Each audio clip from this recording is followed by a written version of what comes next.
was well and truly established by the great Todman, a dynamic sprinter. His stride was measured at 26 feet. The norm for the racing thoroughbred is between 18 and 20 feet. Ladies and gentlemen, we thought you'd like to see the mighty Todman, and here he is with Neville Selwood in the saddle, returning from track work. The man leading Todman is Neville Begg, then foreman for trainer Maurice McCartan. He broke in the mighty Todman, who, incidentally, stood less than 15 hands. And now it's my pleasure to say hello to Neville. Hello, Nev, how are you? Morning, Ken. We just got a picture of you coming back on Todman.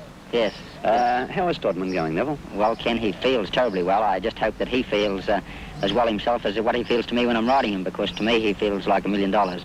Begg, now a great trainer in his own right, still considers Todman the best he's seen.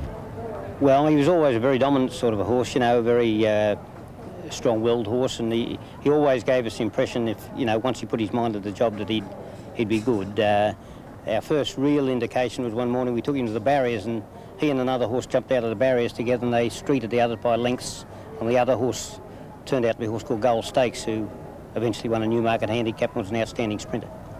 Neville Selwood, during a highly successful career, was associated with many champion horses. Begg remembers what Selwood thought about Todman. Neville Selwood's assessment of the horse's ability was very, very high. He'd ridden in all parts of the world. He'd ridden in France and England and many great gallopers here in Australia, and he assessed him as being the best horse he'd ever been on. Todman started at 6-1 on and won by 8 lengths, the biggest ever winning margin.